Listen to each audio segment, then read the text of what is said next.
నమస్కారం, welcome to Espo media. Hello doctor ప్రోగ్రామ్కి సుస్వాగతం.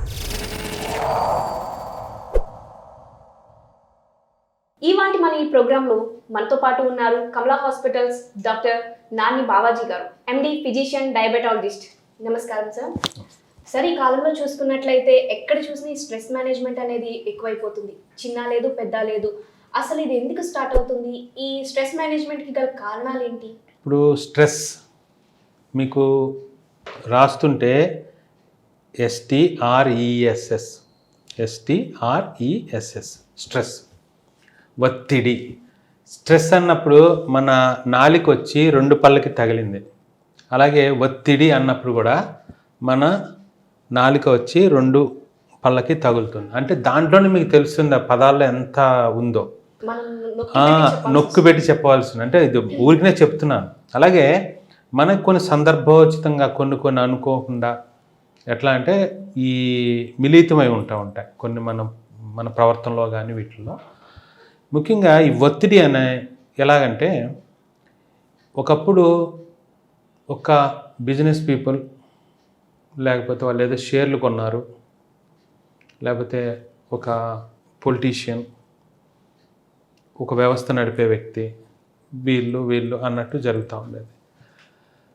కానీ ఈరోజు రాజు నుండి బంట్రోత్ వరకు, అంటే అక్కడ నేను క్లాసెస్ అని చెప్పేది కాదు, వాళ్ళ ఫైనాన్షియల్ దీని గురించి నేనేం మాట్లాడకపోయినా ప్రతి ఒక్కళ్ళు వాళ్ళ ఒత్తిడి, స్ట్రెస్ ఏదైతుందో దానికి బలైపోతున్నారు. దీన్ని ఎలా మేనేజ్ చేయాలి అన్న దానికన్నా ముందు అసలు ఒత్తిడి అన్నది ఏ విధంగా దీన్ని తెచ్చుకుంటున్నారు అన్న దాని గురించి మనం ఇవాళ మాట్లాడుకోవాలి. అసలు సోషల్ మీడియాలో చూస్తే ఎక్కడ చూసినా కూడా ఈ టాపిక్ బాగా ట్రెండింగ్లో ఉంది కదా. ఎవరిని చూసినా కూడా స్ట్రెస్లో ఉన్నాం, వర్క్ స్ట్రెస్ అని కానీ, వర్క్ లేని వాళ్ళు కూడా కొంచెం మెంటల్గా స్ట్రెస్ అని కానీ ఇది ఎక్కువ వినిపిస్తూ ఉంటుంది. ఇక్కడ మామూలుగా అయితే మనం ఏ విధంగా చూసుకున్నా శారీరక ఒత్తిడి, మానసిక ఒత్తిడి. ఇప్పుడు ఇవాళ శారీరక ఒత్తిడి ఎవరికి లేదు. ఎందుకంటే ప్రతి ఒక్కళ్ళు స్టిక్ ఆన్ ఏదో ఒక గ్యాడ్జెట్కి, అంటే ఫోన్ కానీ, కంప్యూటర్స్ కానీ, టీవీస్ కానీ ఏదో దానికి అతికిపోతున్నాం. సో మనము బాహ్య ప్రపంచాన్ని మొత్తం మర్చిపోయాం. ఇప్పుడు వెరీ స్టార్టింగ్లో మనకి ఫోన్ వచ్చినప్పుడు దునియా ముట్టి మే అని యాడ్ వచ్చేది. అట్లా మొత్తం ప్రపంచం అంతా నీ చేతుల్లోకి వచ్చిందని ఎప్పుడైతే సంబరపడ్డామో ఆ రోజు నుంచి మన పతనానికి కారణం అయిపోయింది. ఈ ఒత్తిడి ఏ టైప్లో అయిపోయిందంటే, ఈ స్థాయి పిల్లలు లేదు, పెద్ద లేదు, ముతక లేదు, ఎవరూ లేదు, ముసలోళ్ళు లేదు, అందరిలో కూడా ఈ ఒత్తిడి పెరిగిపోతుంది. ఇది ముఖ్యంగా పిల్లల్లో చూస్తే వాళ్ళ వయసుకి తగ్గట్ట వాళ్ళు చదువుకునే విధానం కానీ, వాళ్ళ హోంవర్క్స్ కానీ, వాళ్ళకున్న టార్గెట్స్ ఏదైతే ర్యాంకింగ్ కానీ స్కూల్ నుంచి స్టార్ట్ అయిపోతుంది. చిన్న వయసు పిల్లలు ఉంటారు. అక్కడ IIT సీట్లు కొన్ని నిష్పత్తి వాటి యొక్క విధి విధానం ఉంటుంది. కానీ దాంట్లో ఆ యూనివర్సిటీలో, ఆ కాలేజీలో మనకు సీటు కావాలని మన పిల్లవాడిని ప్రతి ఒక్కళ్ళు, ఈవెన్ మా పిల్లలతో సహా ఎవరైనా కూడా మనం అనుకోవడంలో తప్పు కాదు. కానీ ర్యాంక్ రావాలి అని. అలాగే మెడిసిన్ పిల్లలు ఎవరైతే MBBSకి ప్రిపేర్ అవుతుంటారో ఇంటర్మీడియట్ నుంచే, విచిత్రం ఏంటంటే వీళ్ళల్లో బాగా చూస్తే 6th క్లాస్ నుంచే IIT ఫౌండేషన్ అని స్టార్ట్ చేస్తున్నారు. 6th క్లాస్లో IIT గురించి చెప్పడం అంటే మరి ఇది కొంచెం విడ్డూరంగా ఉంటుంది. ఈ విధంగా పిల్లలకి ఆటపాట కంప్లీట్ కరువు అయిపోయాయి. ఒకటి ఫస్ట్ వాళ్ళలో ఒక నెగిటివ్ వచ్చేస్తుంది పిల్లల్లో, మనమే తల్లిదండ్రుల మీద వస్తుంది ఫస్ట్. తర్వాత పిల్లల్ని ఈ 6th క్లాస్ నుంచే ఈ IIT ఫౌండేషన్ అని మనం అనుకున్నా, వాళ్ళు ఏం చేస్తారు, కంపారిజన్ చేస్తాం. అది కూడా తల్లిదండ్రులు తప్ప. ఎలాగా, పక్కింటి చింటూ లేకపోతే పక్కింటి బింటూ ఇలాగ వాడికి మంచి మార్క్స్ వచ్చాయి. 6th క్లాస్లోనే వాడికి IITలో ఏదో పెడతాడు టెస్ట్, వాడికి రావచ్చు తప్పక, ఈ అబ్బాయికి రాలేదంటే వీడు ఇంకా అయిపోయింది నీ జీవితం అన్నట్టు వాడు అంటాడు. అప్పటి వరకు పిల్లడు పెద్ద పట్టించుకోడు. ఆ 6th class, 7th class, 8th class వరకు కూడా వాళ్ళకి కొంచెం ఉండదు. ఎప్పుడైతే 8th క్లాస్కి వస్తారో పిల్లలు, వాళ్ళలో ఏంటంటే ఈ టీనేజ్ స్టార్ట్ అవుతుంది. కొంచెం వాళ్ళు తల్లిదండ్రుల మీద కాస్తంత చిరుబురులాడడం మొదలవుతారు. ఎందుకంటే కారణం ఏంటంటే అప్పటికు వాళ్ళు కొంచెం ఈ మూడ్ స్వింగ్స్ ఉంటాయి. దాన్ని మనం బ్యాలెన్స్ చేయగలిగితే తల్లిదండ్రులుగా పిల్లల్ని మనం తీర్చిదిద్దగలం. కానీ మనం ఏం చేస్తుంటాం, వాళ్ళని చిన్నబుచ్చేటట్టు కంపారిజన్ చేయడాలు, వాళ్ళని అందరి ముందు మనం అవమానించే విధంగాను 10 మందిలో మనం వాళ్ళని దోషిలాగా చూపించడం. ఏముందిలే మా వాడు అంతేలే, మా అమ్మాయి అంతేలే అని అంటున్నప్పుడు వాళ్ళల్లో అసలే మనం ఒక రక్షణ, తల్లిదండ్రులు అంటే ఒక రక్షణ కవచం లాంటి వాళ్ళు, వీళ్ళే మనల్ని ఒక డిస్కరేజ్ చేసే మోడ్లో ఉన్నారు ఏంటని వాళ్ళు అప్పటి నుంచి. ఎందుకంటే ఈ 12-13 సంవత్సరాల్లో వాళ్ళకి ఏంటంటే సొంతంగా ఆలోచించే, అప్పటి వరకు ఏంటంటే హోంవర్క్ ఏమి ఇస్తే అవి చేయడం, మా టీచర్ ఇలాగే చెప్పారు, మా సార్ ఇలాగే చెప్పారు, మా మేడం ఇలాగే చెప్పారనే మాట ఈ టీంలోకి వచ్చిన తర్వాత ఇలా కూడా చేయొచ్చు, ఇలా కూడా అంటున్నారు అని మొదలు పెడతారు వాళ్ళు. అది మనం అర్థం చేసుకోవాలి. అంతేగాని వాళ్ళని మనం ఏం చేస్తాం, సరే నోర్మి ఇది అంతేలే చెప్పించే అనేటప్పటికి వాళ్ళు ఫస్ట్లో పాపం వాళ్ళు కూడా అలవాటు ప్రకారం కొంత అటు ఇటుగా మాట్లాడతారు. ఆ తర్వాత నుంచి వాళ్ళు ఏంటంటే నెగిటివ్నెస్ మన మీద వస్తుంది. కాబట్టి ఏంటంటే మనం ఫస్ట్ కంపారిజన్ మానేసేయాలి. 10 మందిలో వాళ్ళని చులకన చేసి మాట్లాడకూడదు. హోంవర్క్ ఎంత ఇచ్చారు అంటే దాన్ని మనం ఎట్లా డైల్యూట్ చేసి ఏ విధంగా మనం స్టెప్ బై స్టెప్ చేయాలి, ఎలాగ మనం వాళ్ళతోటి ప్రవర్తించాలి అనేది మనం పిల్లలకి నేర్పాలి. తర్వాత ఇంకా యూత్లో వచ్చేటప్పటికి ఈ ర్యాంక్స్ అది కూడా మళ్ళీ కంటిన్యూ చేసుకోవాలి.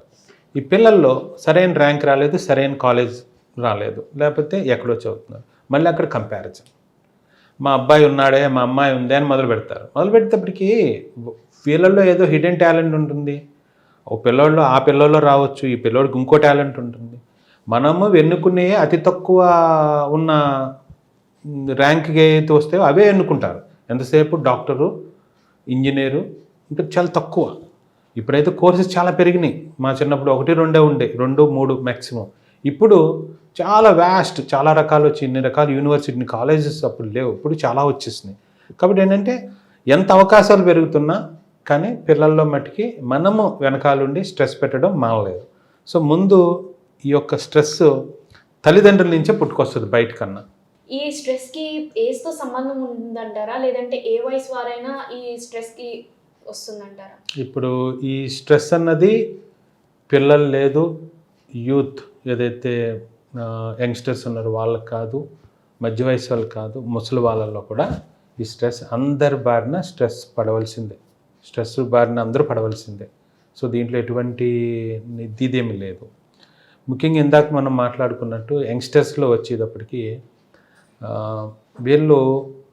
వాళ్ళు చాలా ఇన్సెక్యూర్ ఫీల్ అవుతూ ఉంటారు. జాబ్స్ వాళ్ళు గ్రాడ్యుయేట్ అయిపోతుంది, లేకపోతే పోస్ట్ గ్రాడ్యుయేట్ అవుతుంది, గవర్నమెంట్ జాబ్స్, లేకపోతే వాళ్ళు ప్రైవేట్ సెక్టర్, వాళ్ళు ఏదో అవ్వాలనుకుంటారు కానీ దాన్ని తగ్గట్టుగా అవ్వదు. అలాగే కొంతమంది కాంపిటేటివ్ ఎగ్జామ్స్ రాస్తూ ఉంటారు, వాళ్ళ ఫలితాలు అంతగా ఆశాజనకంగా ఉండకపోవచ్చు. కాబట్టి వాళ్ళు ఏమవుతుంటారంటే కంపారిజన్, ఏదో ఒకటి చేసి ఉండొచ్చు కదా పక్కింటి వాళ్ళు. ఎస్పెషల్లీ విచిత్రం ఏం జరుగుతుందంటే తల్లిదండ్రులు అప్పుడు ఈ పిల్లవాడికి సపోర్ట్ చేస్తారు. అప్పటి వరకు తల్లిదండ్రులు చిన్నప్పుడు తిట్టినా ఇప్పటి నుంచి మళ్ళీ సరైనా వీడు మంచిగా అవుతాడు, ఈ అమ్మాయి మళ్ళీ సరి కంపల్సరీగా ఈ బ్యాంక్ ఎగ్జామ్స్ కానీ రైల్వే ఎగ్జామ్స్ కానీ ఏదో ఒకటి సాధిస్తుంది అమ్మాయి అబ్బాయి అని అనుకుంటూ ఉంటారు. కానీ పక్కనున్న చుట్టాల్లో మొదలవుతుంది ముసలం, మా అబ్బాయి పెళ్లి చేసేసాం, మా అమ్మాయి పెళ్లి చేస్తాం, ఇంకా చదువుతూనే ఉన్నాడు, నీ చదువు అవ్వదా అని వీళ్ళకి సాధించేది ఏదైతే ఉందో అది వెనకాల వీళ్ళు లాగుతూ ఉంటారు. పుల్లింగ్ వెళ్తారు, వాళ్ళ కాళ్ళని వీళ్ళు లాగుతూ ఉంటారు. దాని మీద ఏమవుతుందంటే వీళ్ళు ఒక స్ట్రెస్కి అది కూడా మళ్ళీ గురవుతూ ఉంటారు. కాబట్టి ఈ ఎంతసేపు కూడా వాళ్ళకి చెప్పాలి అంటే ఆడవాళ్ళు కాస్త కొంచెం తొందరగా ఇదవుతారు, కానీ మగవాళ్ళు ఒక రకంగా ఆలోచిస్తారు. ముఖ్యంగా ఇప్పుడు మనం చూసుకున్నట్లయితే యువత మీద, పిల్లల మీద ఈ ప్రభావం ఎక్కువ ఉంటుంది. సోషల్ మీడియా ఎఫెక్ట్ కూడా ఈ స్ట్రెస్ మేనేజ్మెంట్కి ఒక కారణం అని చెప్పవచ్చు అంటారా? 100% అమ్మా. ఎందుకంటే ఇవాళ పిల్లలు మూవీస్ కానీ లేకపోతే ఏది చూసినా కూడా ఒక డ్రామా, ఒక యాక్టింగు, లేకపోతే ఒక సరదా కామెడీ ఇవి కాదు. పిల్లల్లో చూస్తుంటే ఒక రక్తపాతం సృష్టించే సినిమాలు లేకపోతే ఇవి చాలా విచిత్రంగా ఉంటుంది వాళ్ళ అది. సో అప్పుడు అది ట్రెండ్ వాళ్ళల్లో, మనం అంటానికి కాదు. కానీ పిల్లలు వాళ్ళ విధానాలు ఏంటంటే ఆ బ్రెయిన్కి అది కూడా సింక్ అవుతూ ఉంటుంది కొన్ని పరిస్థితుల్లో. ఈ యొక్క మూవీలు ఎలా బిహేవ్ చేస్తారో పిల్లలు కూడా అలాగే బిహేవ్ చేయడం.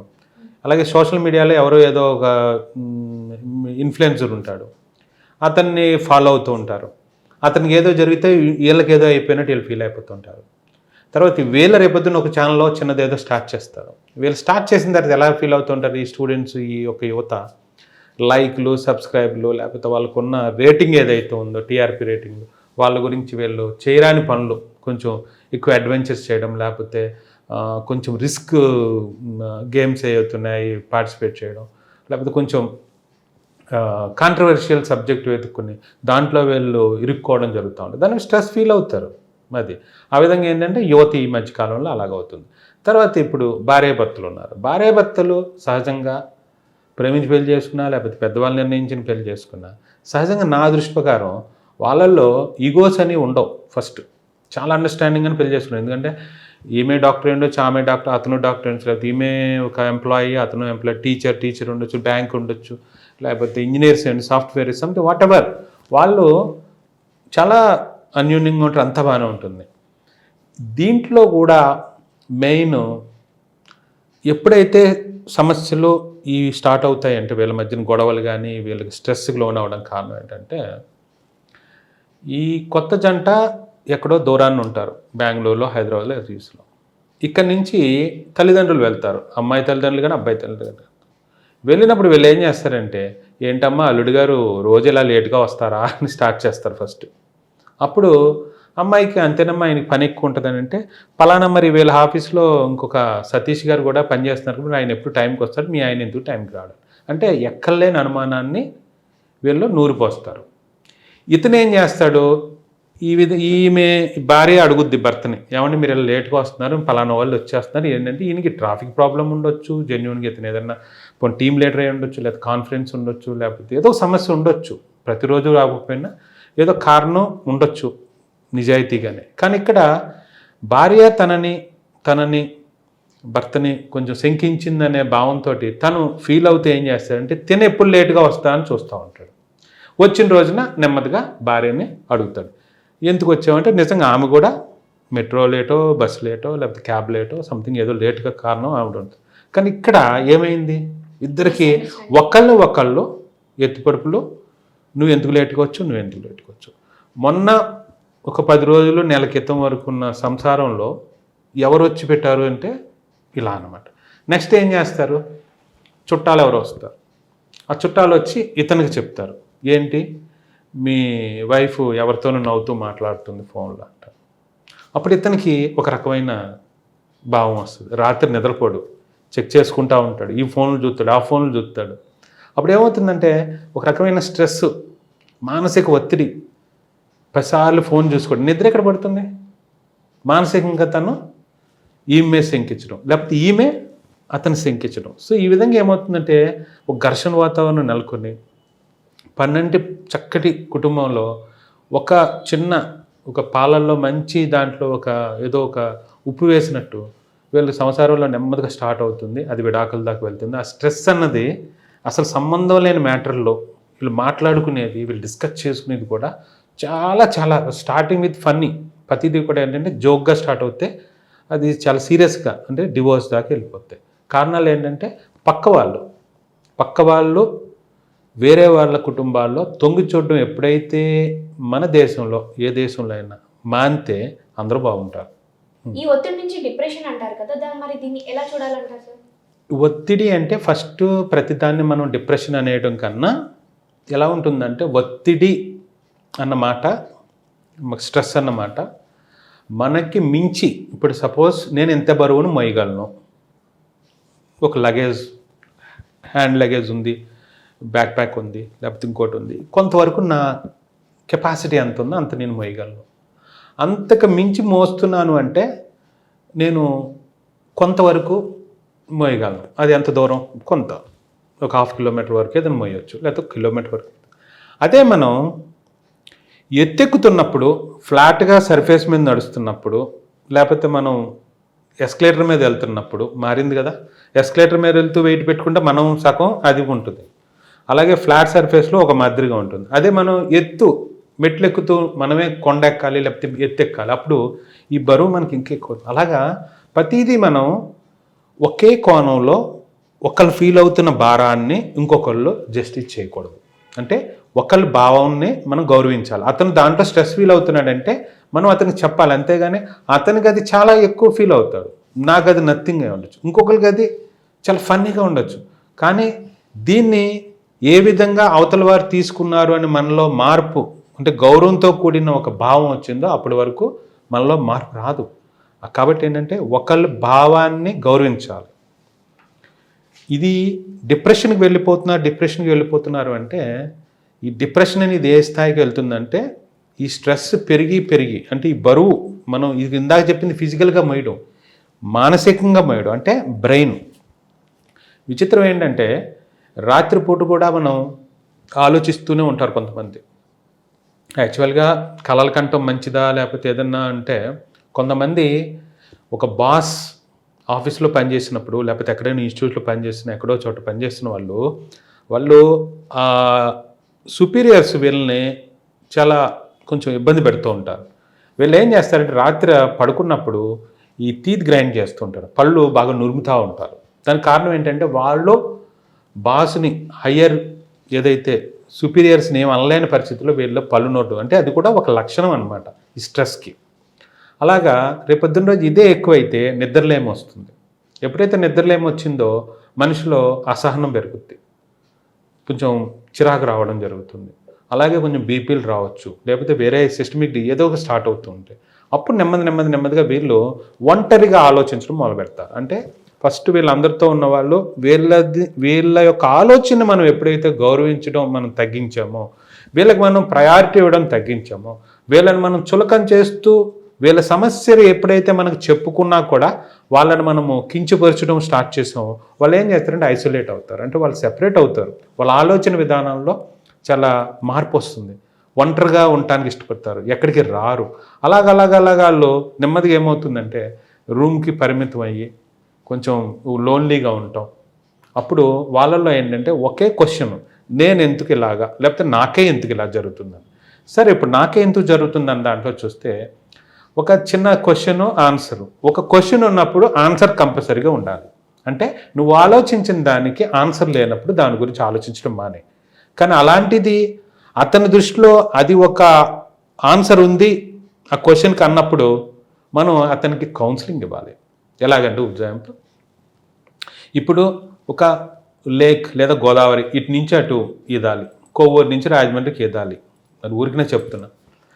ఇప్పుడు సాయంత్రం మధ్యాహ్నం ఏదో ఈత మొదలుపెట్టారు, సగం దూరం వెళ్ళిపోయారు, నాకు చీకటి పడిపోతుందని మళ్ళీ వెనక్కి వచ్చేస్తారు. అదేదో ముందుకు ఈదాలి కదా, అది చాలామంది చేసే తప్పు. అంటే కార్యసాధనలో చిన్న లోపం ఉంటుంది, అంటే పట్టుకోవాలి మనం. ఆ పట్టుకోవాలి అన్నది ఎప్పుడైతే వదిలేసామో అప్పుడు మళ్ళీ మనం వెనక్కి వెళ్ళిపోతున్నాం. అంటే మన ఆలోచన విధానం ఏమవుతుందంటే ఒకే ఆలోచనని రోజు ఆలోచిస్తున్నాం, అంటే ఇక్కడి నుంచి ఇక్కడి వరకు ఆలోచిస్తున్నాం, దానికి ఆన్సర్ వచ్చిందా, రాలేదు, మళ్ళీ నువ్వేం చేసావు, నెక్స్ట్ డే ఇక్కడి నుంచి ఇక్కడికి ఆలోచించావు, మళ్ళీ ఆ మనసులో ఇక్కడి నుంచి ఇక్కడికి కాదు. అంటే వారం లేదా 10 రోజులు 20 రోజులు కూడా నీ ఆలోచనకి నీ క్వశ్చన్కి ఆన్సర్ దొరికిందా, దొరకలేదు. ఎప్పుడైతే నువ్వు కూర్చొని ప్రశాంతంగా ఆలోచిస్తే నీకు ఆ క్వశ్చన్కి ఆన్సర్ దొరుకుద్ది. లోపం ఎక్కడ? సహజంగా వీళ్ళు ఇంత డిప్రెషన్కి కానీ ఇంత వెళ్ళిపోయిన వాళ్ళు తప్పు చేయకపోవచ్చు, కానీ ఏంటంటే ఒక మిస్కమ్యూనికేషన్, మిస్అండర్స్టాండింగ్స్ వీటిల్లో వస్తూ ఉంటాయి. ఇలాగా ఈ ఒత్తిడి వీళ్ళు ఏమనుకుంటారంటే నా మనసు చాలా మంచిది కదా, నేను అందరితో చాలా ఆలోచిస్తాను కదా, అందరిని ప్రేమిస్తాను కదా, అందరిని ఇష్టపడతాను కదా అంటూ ఉంటారు. ఎమోషనల్ ఎక్కువ ఉంటుంది వీళ్ళల్లో కొంత శాతం. వీళ్ళు ఏం చేస్తారంటే ప్రతి ఒక్కరిని నమ్ముతారు. నమ్మినప్పుడు అవతల వాళ్ళు వీళ్ళని ఏదన్నా ఒక విషయంలో హర్ట్ చేసిన, మోసం చేసిన వీళ్ళు తొందరగా రియాక్ట్ అవుతారు.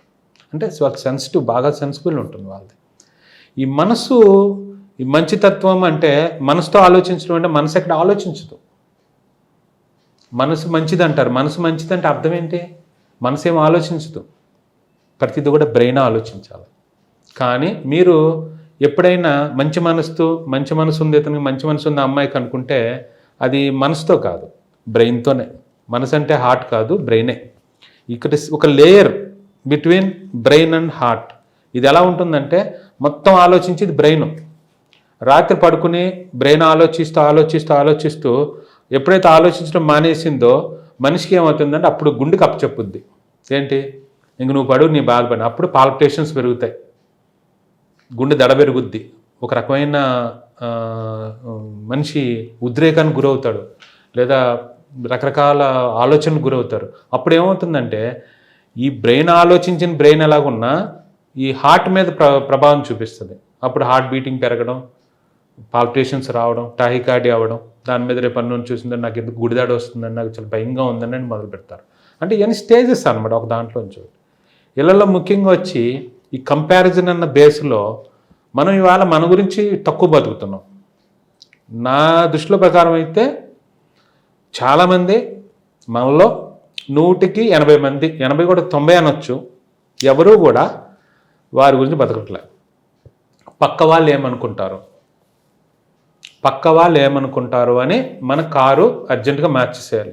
పక్క వాళ్ళు కొత్త రంగు ఇంటికి వేశారు అంటే మనం అర్జెంటుగా ఇల్లు కలర్ మార్చేసేయాలి. పక్క వాళ్ళు వాళ్ళ స్టేటస్ పెంచుకున్నారంటే మనం సప్పో చేసి మన స్టేటస్ పెంచేసేయాలి. మన స్థాయి, మనకున్న కంఫర్ట్ జోను, మనం ఎలాగున్నామో అన్న చూసుకుంటే మనకి ఎండ్ వచ్చేటప్పటికి స్ట్రెస్ లేకపోతే డిప్రెషన్ ఇవి ఉండవు. మన ఆర్థిక స్తోమత ఏంటి, ఆర్ యూ కంఫర్టబుల్, నువ్వు దీంట్లో కంఫర్ట్గా ఉన్నావా, హ్యాపీగా దాంట్లో వెళ్ళిపోండి. అంతేగాని ఈ మార్చడం అన్నది అందరికీ కాదు. కాబట్టి వాళ్ళ సొసైటీలో చూస్తే ప్రతిదీ కూడా మనకి మన సొంత టేస్ట్ని మనం వదిలేసుకుని ఎదుటి వాళ్ళ గురించి బతకడం అన్నది వాళ్ళు జరుగుతున్న అతిపెద్ద తప్పు. ఇప్పుడు దీన్ని మనం ఎలా ఓవర్కమ్ చేయాలంటారు? అంటే ఈ ఎవరైతే స్ట్రెస్ మేనేజ్మెంట్ ఫీల్ అవుతున్నారో వాళ్ళకి ఏమైనా మందులు వాడొచ్చా, లేదు అంటే వాళ్ళకి ఏమైనా కౌన్సిలింగ్ ఇలాంటివి ఏమైనా ఇవ్వచ్చు అంటారా? ఇక్కడ స్ట్రెస్ మేనేజ్మెంట్ అంటే ఏమీ లేదమ్మా. మనిషికి చక్కగా దేవుడు ఆలోచించడానికి మంచి బ్రెయిన్ ఇచ్చాడు, కానీ ఈ బ్రెయిన్లో మనం తీసుకునే ఎంతవరకు అన్నదే ఉండాలి. ఊర్లో వెళ్ళే ప్రతిదీ మనం పడుచుకోకూడదు. ఇప్పుడు ఏదో సినిమా రిలీజ్ అయింది, యంగ్స్టర్స్, దాని కలెక్షన్ చాలా తక్కువ వచ్చిందంటే వీళ్ళకి గొడవ పడిపోతారు, వీళ్ళు హట్ అయిపోతారు, వీళ్ళు ఫీల్ అయిపోతారు. వీళ్ళు సోషల్ మీడియాలో పోస్టింగ్లు పెట్టుకుంటారు. అది ఎంత దారి తీస్తుందంటే చాలా పెద్దది అయిపోతుంది. అలాగే పొలిటికల్ ఏదన్నా పార్టీస్ ఏదైనా వాళ్ళు ఓడిపోవడం, నగ్గడాలు జరిగినాయంటే దాని మీద యుద్ధాలు ఈ మధ్యకాలంలో. అలాగే ఒక పర్సనల్ ఈ ఫొటోస్ వీళ్ళు షేర్ చేసుకునేటప్పుడు ఏదన్నా ఒకప్పుడు ఒక హ్యాపీనెస్ మనం షేర్ చేసుకుంటే బాగుండేది. ఇవాళ ఫొటోస్ షేర్ చేస్తే ప్రతి ఒక్కరు ఇంచుమించుగా అసూయతో కూడిన ఇవాళ పరిస్థితి. మనం ఫోటోలు షేర్ చేసుకుంటే నేను అనుకోవడం అంతగా ఎవరో హ్యాపీ కూడా ఫీల్ అవరేమో, ఎందుకంటే అది మన వరకే, మన గొప్పగా మనం అనుకుంటాం. కానీ అది పెద్దగా మనం చూపించవలసిన అవసరం అయితే లేదు. అంటే అది ఎవరిష్టం వాళ్ళది. ఇవాళ చూస్తే మనం ఇది తిన్నాము, ఇది కొన్నాము, ఇవాళ ఎక్కడికి వెళ్ళాము, ఇవాళ అక్కడ ఉన్నాము అని కంపల్సరీగా దాన్ని ఏమంటారు, ఇప్పుడు స్నాప్స్ పెట్టడము లేదా ఏదో చేయడం, షార్ట్స్ చేయడం అవి చేస్తూ ఉంటారు. సో దీనివల్ల ఏమవుతుందంటే ఎదుటి వాళ్ళల్లో వీళ్ళ మీద నెగిటివ్ భావం వస్తుంది. ఎంతసేపు నువ్వు ఏ చేస్తున్నావా, ఉద్యోగం చేయట్లేదా అంటే మొన్న ఈ మధ్యన ఒక ఆమె అలా సూసైడ్ చేసేసుకుంది. అది ఈ మాట అన్నందుకు. అది ఏ విధంగా ఇప్పుడు ఈ అమ్మాయి కూడా చాలా ఇన్ఫ్లుయెన్స్ చేసింది, చాలా బాగా. అలాంటి అమ్మాయి అంత అలాగ అయిపోయిందంటే ఎంత హింసించారా అంటే అలా అంటానికి కూడా కాదు. అంటే రకరకాలన్నమాట. సో ముందు ప్రతిదానికి కౌన్సిలింగ్, మెడిసిన్స్ అస్సలు అవసరం పడదు. సాధారణంగా కూర్చోబెట్టాలి, మాట్లాడాలి, ఎందుకు అలా బిహేవ్ చేస్తున్నారు, ఎందుకు అలా స్ట్రెస్ ఫీల్ అవుతున్నారు, ఇది మీకే కాదు, ఇది సర్వసాధారణం. ఈ వయసులో పిల్లలు, ఈ వయసులో యువత, ఈ వయసులో ఎందుకంటే చిన్నపిల్లలు కాదు, యంగ్స్టర్స్ కాదు, మధ్య వయసులో పెద్దవాళ్ళు కూడా ఇవాళ చూస్తే సూసైడ్ టెండెన్సీ, సూసైడ్ రేషియో చాలా పెరిగిపోయింది. మాట అంటాం పాపం వాళ్ళు తలుస్తున్నారు. అంటే అంత ఫాస్ట్గా రియాక్ట్ అవుతున్నారు. అంటే మధ్యలో అట్లా వాళ్ళు కౌన్సిలింగ్ కూడా టైం ఇవ్వట్లేదు, కనీసం వాళ్ళు ఎవరికి హెచ్చరించట్లేదు. యువతి వాళ్ళు ఉందంటే లవ్, ప్రేమ ఇదంతా కామన్, ఎవరు కాదనరు. కానీ వాళ్ళు తీసుకునే నిర్ణయాన్ని పెద్దవాళ్ళు చర్చించి గౌరవించే లోపలనే వీళ్ళు తొందరపడిపోతున్నారు. ఎందుకంటే ఏజ్ కాదు కదా. ఇప్పుడు వాళ్ళు ఏదో టీన్స్ ఉంటారు, కనీసం వాళ్ళు చదివి గ్రాడ్యుయేట్ చేయడమో లేకపోతే వాళ్ళ కాళ్ళ మీద వాళ్ళు నిలబడాలని తల్లిదండ్రులు తాహత పెడుతుంటారు. కానీ ఇక్కడ ఎంతసేపు ఏంటంటే ఈ మూవీస్ లేకపోతే సోషల్ మీడియాలో ప్రేమని ఎదిరించి ప్రేమ అంటే ఇది ప్రేమ జిందాబాద్ అన్నట్టుగా వీళ్ళు తీసుకునేది ఆ ఫాస్ట్ ఉంటుంది ఆ స్టెప్. అలాంటి వాళ్ళు కౌన్సిలింగ్కి కాదు కదా, వాళ్ళు తొందరపాటు నిర్ణయాలు, చాలా తొందరపాటు నిర్ణయాలు చేసేస్తుంటారు. అలాగే ఇప్పుడు మిడిల్ క్లాస్ ఉంటుంది, వాళ్ళకున్న బడ్జెట్ ఉంటుంది, అది ఉంటుంది. కుర్రోడు ఏదో కొంచెం కొన్ని కారణాల వల్ల అనుకోకుండా ఎంత బాగా చదువుకున్నా ఏదో చెడు స్నేహం వచ్చిందో లేకపోతే కొంచెం ఈ middle class lower middle class లేకపోతే ఈ బెట్టింగ్స్ అత్యంత ప్రమాదకరమైన బెట్టింగ్స్. ఈ బెట్టింగ్స్ ఎలాగంటే ఈ క్రికెట్లో లేకపోతే జోదం ఏదో రకమైన జోదాలు ఉన్నాయి కదా, ఈ జోదాల్లో వాళ్ళు పెట్టడం వల్ల ఏమవుతుందంటే వాళ్ళు ఆశించినంత రిజల్ట్ రాకపోవడం, ఇది ఎంతెంత ఎలా చేస్తారో తెలియదు కానీ నాకు వాళ్ళు అవతల దీని మీద చేయడం, దానివల్ల వాళ్ళు లాస్ అవ్వడం, లాస్ అయిన తర్వాత లక్షలు వాళ్ళు ఇల్లులు అమ్మేసుకుని ఇంట్లో సామాన్లు అమ్మేసుకుని అదే వాళ్ళు తల్లిదండ్రుల యొక్క ఏదన్నా ఉంటే అవి కూడా అమ్మేసుకునే పరిస్థితి వస్తుంది. అప్పుడు వాళ్ళకి ఎట్లా ఉంటుందంటే ఇది వ్యసనమే కదా జోదం అంటేనే. వీళ్ళకి ఏంటంటే ఈసారి కాస్తే నాకు బాగా వస్తుంది అని వీళ్ళు ఏం చేస్తారంటే వెళ్ళి మళ్ళీ బెట్టింగ్ ఆడడం, మళ్ళీ లాస్ అవ్వడం, ఇంకేంటంటే నేను తీర్చును అన్నప్పుడు వాళ్ళు సూసైడ్ చేసుకోవడం జరుగుతుంది. ఇది స్ట్రెస్. అలా విచిత్రమైనది ఏంటంటే బెట్టింగుల్లో కూడా ఇంకింది దుర్మార్గం అనాలి, బెట్టింగుల్లో కూడా ఈ రాశి ఫలాలు చూడడం, బెట్టింగుల్లో కూడా ఆడే యొక్క బౌలింగ్ వేసేది బ్యాటింగ్ వేసే యొక్క జాతకం చూడడం, బెట్టింగుల్లో కూడా ఈ యొక్క జ్యోతిష్యం చెప్పడం. మరి ఇదే విచిత్రం నాకు అర్థం కావట్లేదు. అంటే ఇది కూడా తప్పుదోవ పట్టించేస్తున్నారు జనం. అంటే వాళ్ళ తప్పు కాదు, ఎవరైనా అడిగితే చెప్తారు, వాళ్ళు ఏం చేస్తారు. అలాగే ప్రతిదీ కూడా ఎంత స్థాయి అంటే ఈ టెక్నాలజీని ఏ విధంగా అంటే ముందుకు తీసుకెళ్ళబోగా మనం వాడేదాంట్లో చెడ్డగా పోతుంది. సో కాబట్టి ఏంటంటే డిప్రెషన్ అన్నది అది మనసుకు, అలాగే మనసు అంటే ఏం కాదు బ్రెయిన్కి సంబంధించింది, ఆలోచన విధానాలు మార్చుకోవాలి.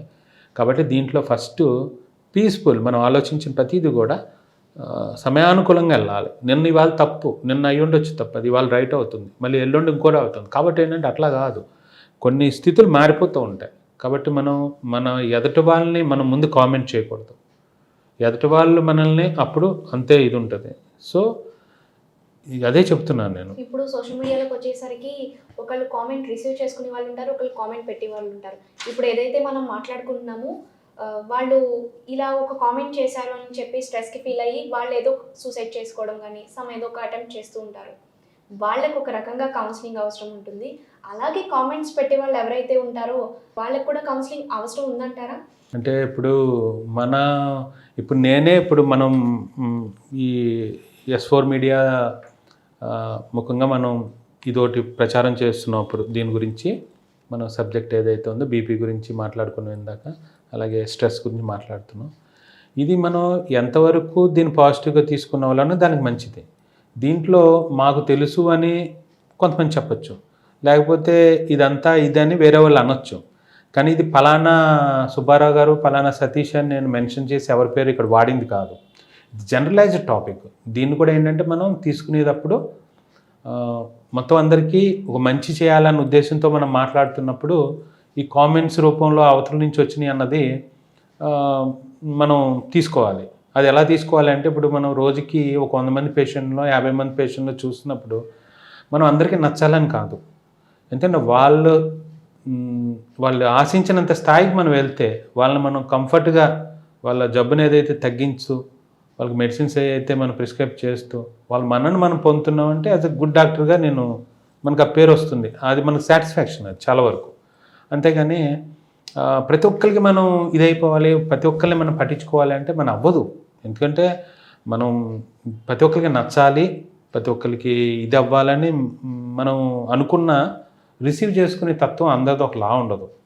చెప్పాను కదా ఇందాక, ఒక భావాన్ని తీసుకునే విధానంలోనే ఇక్కడ మొత్తం ఎదుటి వాళ్ళది ఉంటుంది.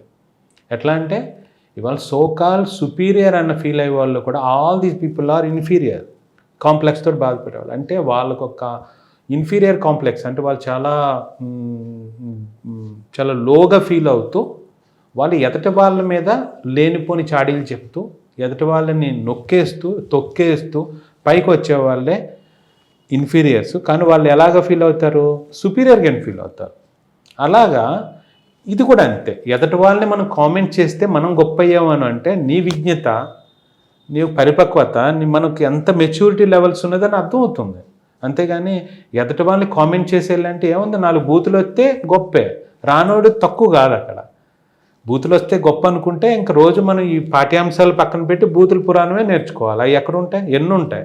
కానీ ఇది వ్యాస్ట్. మనం సృష్టి మనకి చదువు నేర్పింది, సంస్కారం నేర్పింది. చాలామంది అంటూ ఉంటారు చదువు సరిపోదు, ఇక్కడ చదువుకున్న వాళ్ళందరూ గొప్ప వాళ్ళు అయిపోతే మరి ఎందుకు జరుగుతుంది? దాంతోపాటు సంస్కారం కూడా మన తల్లిదండ్రులు, మన పాఠశాలలోంచి నేర్చుకుంది, ఇవన్నీ ఉంటాయి. అప్పుడే వరకు మనకు నెమ్మది, ఎలా బిహేవ్ చేయాలి, తల్లితో ఎలాగా, చెల్లితో ఎలాగా, తమ్ముడితో ఎలాగా, అన్నతో, స్నేహితుడితో ఎలాగా భావాలు మనం పంచుకునేది. ఇక్కడ ఏమీ లేదు. ఇక్కడ మన అత్యంత దారుణం ఏంటంటే మనం ఎంత డెవలప్ అవుతున్నా ఎదటివారి యొక్క భావాన్ని, ఎదటివారి యొక్క స్వభావాన్ని మనం గౌరవించాము అంటే సగం సమస్యలు పోతాయి. వెంటనే మనం ఎదటి వాళ్ళు చేసే పనిని కామెంట్ చేస్తాం. అదే మనం చేస్తున్నప్పుడు ఎదటి వాళ్ళు మనం కామెంట్ చేయకూడదు. మరి ఎట్లా కుదురుతుంది? కాబట్టి ఏంటంటే మన భావాలు, మన స్వభావం మన ఇష్టం. అది ఎదటి వాళ్ళది. ఎప్పుడైతే మనం ఎదటి వారిని వేలెత్తి చూపించడం స్టార్ట్ చేసామో వాళ్ళు కూడా మనల్ని చూపించడం స్టార్ట్ చేస్తారు. అదే చెప్పాను కదా ఇందాక నేను. ఎప్పుడు కూడా మన గురించి మనం బతుకుదాం. మనల్ని ఎవరిని ఉద్ధరించిన అవసరం. ముందు మన కుటుంబాన్ని మనం కాపాడుకుంటూ, మన కుటుంబాన్ని మనం బాగా చూసుకుంటూ ఉంటే అదే పెద్ద మేలు. మనం మొత్తం ప్రపంచాన్నో లేకపోతే మొత్తం సొసైటీనో మనం ఏదో చేసేద్దాం అనుకుంటే మన ఇంట్లో వాళ్ళు మన మాట వినడం మానేస్తారు. కాబట్టి ముందు ముఖ్యంగా ఏంటంటే ఎదటి వాళ్ళ ఫ్యామిలీ, ఎదటి వాళ్ళల్లో ఏదన్నా చిన్న లోపాలు, ఎదటి కుటుంబాల్లో ఏదన్నా జరుగుండొచ్చు, వాటిని మీరు పదే పదే వాళ్ళని అవమానిస్తూ మాట్లాడడం జరుగుతుందంటే ఏదో ఒక రోజు వాళ్ళు కూడా మీ తప్పుల్ని వెతకడం మొదలు పెడతారు. అప్పుడు మీరు స్ట్రెస్కి గురవుతారు. కానీ ఎంతసేపు మీరు ఒకవైపు నేను మంచివాడిని అని అనుకుంటే ఎలాగా? అది కుదరదు. కాబట్టి ఏంటంటే మనము ఎదటి వాళ్ళని అన్నంత వరకు ఎదటి వాళ్ళు మన జోలికి రారు. ఇప్పుడు ఈ సమాజం నేను కోరుకునేది ఏంటంటే ఎదటవారి విషయాల్లోకి ఎంత తక్కువ కలిగించుకుంటే అంత మంచిది. మా తాతయ్య గారు చెప్పేవారు ఒకటే, ఎదటి వాళ్ళ గురించి ఎక్కువ మాట్లాడుతున్నారు, ఎదటి వాళ్ళ గురించి పక్క వాళ్ళ గురించి మాట్లాడుతున్నామంటే వాళ్ళకి మనము ఎంత సమయం ఇప్పుడు సపోజ్ ఒక బాతాకాన్ని పెట్టారు, ఏదో ఒక చర్చ ఏదో పెట్టుకున్నాం, ఇది పనికిమాలిన చర్చ అనుకున్నాం ఎవరో ఒకళ్ళు. వాళ్ళు ఎలాంటి మాట్లాడతారు? ఆ అమ్మాయి ఏం చేసింది, ఈ అబ్బాయి ఏం చేశాడు, వాళ్ళ కుటుంబం ఏం చేసింది, అన్నీ అమ్ముకు తింటున్నారు వాళ్ళు, అయ్యని మొదలుపెట్టారు. ఇది అసలు మన పనిలో 2 గంటల గురించి ఆ కుటుంబం గురించి మాట్లాడాం. ఈ 2 గంటలు వాళ్ళ కుటుంబం గురించి మాట్లాడామంటే ఆ కుటుంబానికి మనం 2 గంటల సేపు ఊడికం చేసినట్టు, అంటే పని చేసినట్టు. అంటే మన యొక్క విలువైన సమయాన్ని ఆ కుటుంబానికి మనం దారపోస్తాం అని మా తాతయ్య గారు చెప్పేవారు. కాబట్టి ఏంటంటే వీలైనంత వరకు వేరే కుటుంబాల గురించి, వేరే పర్సన్ గురించి, అది కూడా వాళ్ళు లేనప్పుడు మాట్లాడద్దు. తద్వారా ఏమవుతుందంటే ఈ కామెంట్స్ కానీ, నెగిటివ్ ఫీలింగ్స్ కానీ చాలా వరకు తగ్గుతాయి. అంటే నా భావం అది, ఎవరి ఇష్టం అది. ఇప్పుడు కదా చెప్పాను కదా, ఎవరి ఏదైతే ఫీలింగ్స్ ఉన్నాయో, ఎవరైతే భావాలు ఉన్నాయో ఆ భావాలను అయితే నేను గౌరవిస్తాను. అలాగా ఇంకొకళ్ళు దాన్ని లైట్గా తీసుకుంటారు. కానీ రేపటి రోజు ఆ పాయింట్ నీకు వచ్చినప్పుడు దాని మూల్యం చెల్లించుకోవాలి. అప్పుడు లేట్ అయిపోతే క్షమాపణలు చెప్పడానికి కట్ట కాదు కదా. కాబట్టి ఏంటంటే సో అందరూ బాగుండాలి అంటే, ఈ స్ట్రెస్ని దూరంగా ఉండాలంటే జస్ట్ ఎవరి పనాలు చేసుకోవడం హ్యాపీగా ఉంటుంది. Thank you so much sir. చాలా వాల్యుబుల్ ఇన్ఫర్మేషన్ ఇచ్చారు. ఇప్పటి ఉండే ఈ యువతకి, పిల్లలకి ఇది చాలా హెల్ప్ఫుల్ అవుతుందని నేను నమ్ముతున్నాను. చూసారు కదా, మళ్ళీ ఇంకో ఎపిసోడ్తో మళ్ళీ కలుద్దాం. అంతవరకు సెలవు.